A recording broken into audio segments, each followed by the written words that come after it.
नई टेक्नोलॉजी से, बदलती तकनीक से न सिर्फ अपडेट रहने की जरूरत है बल्कि सावधान रहने की भी जरूरत है। इस रिपोर्ट को आप अपने फैमिली, अपने परिवार, अपने दोस्तों के साथ जरूर शेयर कीजिएगा। आइए आगे बढ़ते हैं और बात करते हैं मध्य प्रदेश के चुनावी रण की, छत्तीसगढ़ की चुनावी रण की।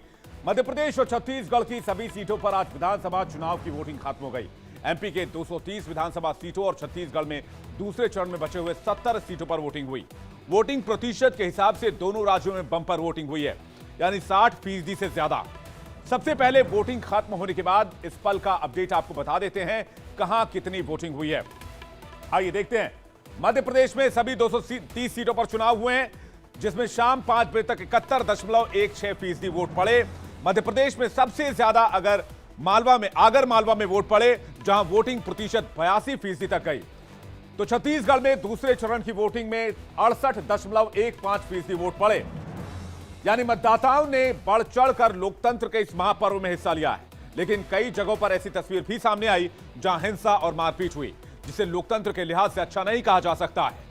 सबसे पहले अच्छी तस्वीरों को आपके सामने रखते हैं, जिसमें सुबह से ही मध्य प्रदेश और छत्तीसगढ़ में पोलिंग बूथों पर लंबी कतार देखी गई। सुबह से ही पोलिंग स्टेशन पर मतदाता लंबी लंबी लाइनों में खड़े नजर आए। बड़े बड़े नेताओं ने भी पोलिंग बूथ पर पहुंचकर अपने मताधिकार का इस्तेमाल किया। खुद मध्य प्रदेश के सीएम शिवराज सिंह चौहान ने वोट किया। हालांकि उससे पहले पूरे परिवार के साथ उन्होंने मां नर्मदा की पूजा अर्चना की और भगवान का आशीर्वाद लिया। इसके बाद बीजेपी की जीत का दावा भी उन्होंने किया है। बीमारू प्रदेश को विकसित राज्य बनाया है और अब हम मध्य प्रदेश को सर्वश्रेष्ठ राज्य बनाना चाहते हैं देश का। और इसलिए भारतीय जनता पार्टी, जो प्रधानमंत्री नरेंद्र मोदी जी के मार्गदर्शन में प्रदेश में हमारी सरकार काम कर रही है, भारतीय जनता पार्टी को जनता अपना आशीर्वाद दे। वहीं पूर्व सीएम और कांग्रेस नेता कमलनाथ ने भी शिकारपुर में अपने सांसद बेटे नकुलनाथ और बहू के साथ मतदान किया। सीएम शिवराज के जीत के दावे के बाद कांग्रेस की ओर से पीसी शर्मा ने वोटिंग के दिन कांग्रेस की जीत का दावा कर दिया था। बयान आपको दोनों के सुनवाते हैं। मत तो पिछली बार भी कांग्रेस को ही दिए थे, कमलनाथ जी को दिए थे जनता ने, पर उन्होंने खरीद फरोख्त करके सरकार गिरा दी। अब 114 नहीं 174 ज्यादा सीट आई, जिससे कोई खरीद फरोख्त न कर पाए, इसलिए जनता ने मन बना लिया। दक्षिण पश्चिम में पीसी शर्मा और मध्य प्रदेश में कमलनाथ। इस बार मध्य प्रदेश में बीजेपी कांग्रेस के बीच तगड़ी फाइट नजर आ रही है, लेकिन एक फाइट बीजेपी के भीतर भी है, सीएम पद को लेकर, जिसके कई दावेदार हैं और उन्हीं में से एक हैं कांग्रेस से बीजेपी में गए ज्योतिरादित्य सिंधिया। लेकिन आज ग्वालियर में सिंधिया ने साफ साफ खुद को सीएम की रेस से अलग कर लिया।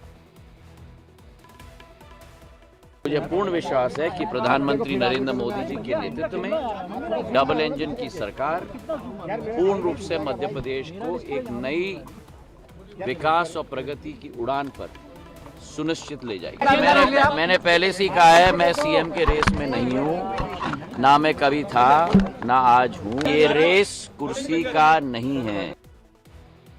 अब देखिए, मध्य प्रदेश में चुनाव के दौरान हिंसा और मारपीट की 5 अलग अलग तस्वीरें।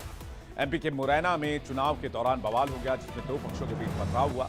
पोलिंग बूथ के बाहर भी जमकर लाठी और पत्थर चले। तो केंद्रीय मंत्री नरेंद्र सिंह तोमर की डिमनी सीट पर भी हंगामे की तस्वीर सामने आई, जहां पोलिंग बूथ 148 पर 2 पक्षों के बीच पत्थर चल गए। चौथी तस्वीर भिंड की है, जहां बीजेपी उम्मीदवार राकेश शुक्ला पर हमला हो गया। पत्थरबाजी से वो घायल हो गए, उनकी गाड़ी के शीशे टूट गए। छतरपुर में कांग्रेस के एक उम्मीदवार के खिलाफ भी मारपीट की गई। तो इंदौर के सीधी कॉलोनी में भी जमकर मारपीट हुई। बीजेपी उम्मीदवार मालिनी गौल के बेटे एकलव्य पर मारपीट करने का आरोप लगा है। मध्य प्रदेश में जहां कांग्रेस बीजेपी कार्यकर्ता ही हिंसा के लिए जिम्मेदार थे, तो छत्तीसगढ़ में चुनाव और लोकतंत्र की जीत से हताश नक्सलियों ने पोलिंग पार्टी को निशाना बना दिया। गरियाबंद इलाके में चुनाव कराकर लौट रही पोलिंग पार्टी के रास्ते में नक्सलियों ने आईईडी फिट कर दिया था और उसमें धमाका कर दिया। इसमें एक जवान की मौत हो गई। लेकिन छत्तीसगढ़ में भी इस दरमियान बम्पर वोटिंग हुई और ये वोटिंग उन नक्सलियों को जवाब है जो लोकतंत्र के दरमियान इस तरह के धमाके से आम लोगों को डराना चाहते हैं। दोनों राज्यों में सभी उम्मीदवारों की किस्मत अब ईवीएम में कैद हो चुकी है। 3 दिसंबर को रिजल्ट सामने आएंगे। छत्तीसगढ़ में भूपेश बघेल ने इंडिया डेली लाइव से खास बातचीत में 90 में से 75 सीटों को जीतने का दावा किया है।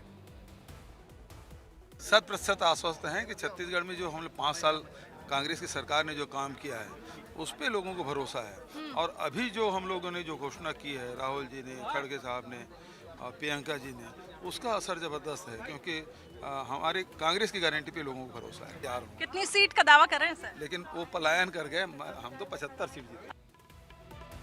और अब इंडिया बोल रहा है शो के विनर्स के नाम का ऐलान करने का वक्त हो गया है। कल के शो के विजेता कौन कौन बने हैं जल्दी से स्क्रीन पर आपको दिखाते हैं।